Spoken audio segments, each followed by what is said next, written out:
Денес беше одржана трибина на Државниот Тетовски универзитет.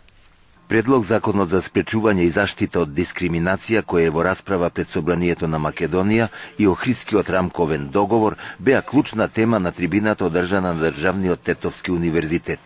Сите учесници во трибината низ своите дебати беа единствени во оценката за оправданоста на темата на споменатата трибина.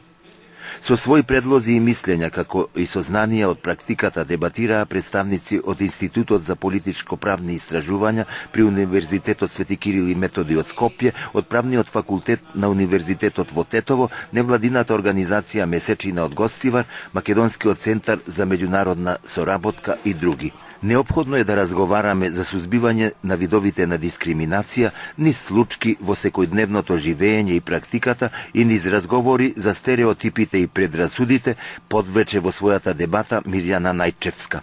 Се повеќе се адресираат два многу контраверзни поими. Едниот поим е структурна дискриминација, другиот поим е позитивна акција. И двата поими предизвикуваат многу големи расправи. Големо интересирање предизвика со своето мощно конструктивно излагање професорката на Правниот факултет при Универзитетот во Тетово, Арта Билјали. Нормално ќе почнеме со дискриминацијата како општествен феномен, како општествена појава и со самото тоа и самиот збор дискриминација има социолошко значење кое подразбира третирање на другиот поинаку од другите кои што не му припаѓаат на неговата група, значи третирање предводена, генерирана само од групската припадност на одредено лице.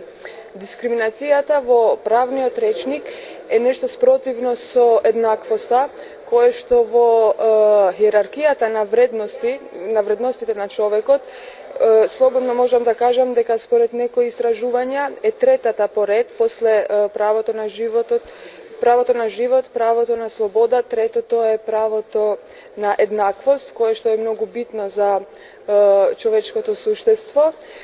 Исто така едно истражување, научно истражување покажува дека ситуацијата, например, во еден затвор, каде што сите затвореници се смириле со фактот дека се лишени од правото на слобода, ситуацијата таму е во ред, е мирна, се додека затворската управа не почнува некој од нив да го третира поинаку од другите.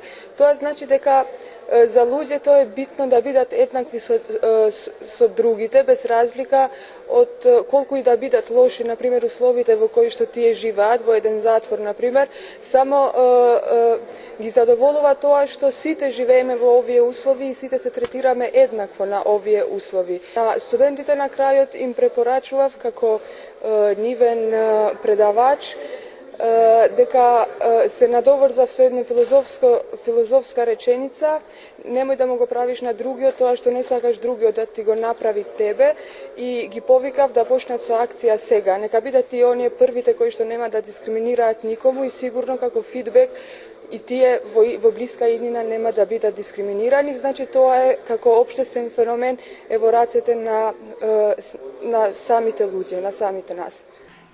Изнесувајќи ги своите ставови и мислења, дискриминацијата може да се јави во секој облик и може да биде дискриминиран на разни начини секој граѓанин ако не се влијае со лични постапки и со укажување во семејството и средината, рече Сашо Клековски, директор на Македонскиот центар за меѓународна соработка.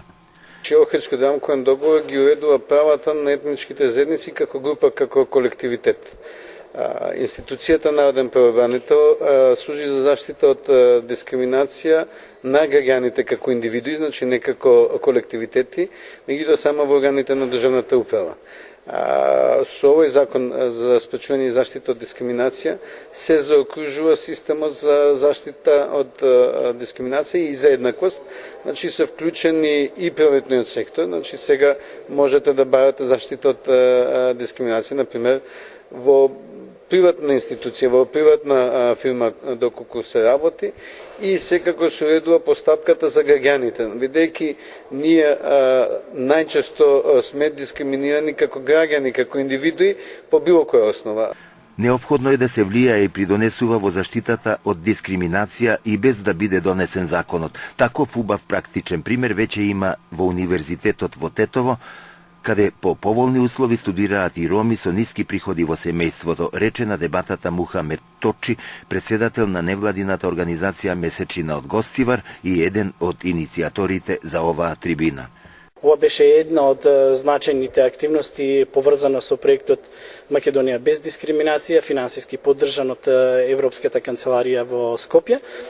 Целта на проектот е да направиме Македонија без дискриминација, секако и кој изборуваме Македонија без дискриминација, наше учество кој што сметаме дека е многу важно на граѓанските организации кон законот кој што допрва ќе треба да се донеси и насловен како закон за спречување и заштита од дискриминација. Ова беше еден од примерите како ние граѓанските организации работиме меѓу другото и со студентите, секако дека работиме и со граѓаните кои што организациите ги покриваат во областа на своето делување.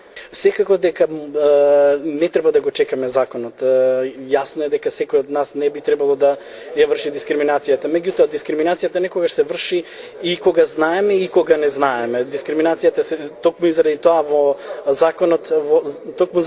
законот за заштита и спречување од дискриминацијата има две формулации кои што вели закон отворена и затворена дискриминација. Споменатите и други дебати предизвикаа големо интересирање кај студентите на Универзитетот во Тетово, како и кај другите присутни кои активно учествуваа со поставувањето на голем број прашања.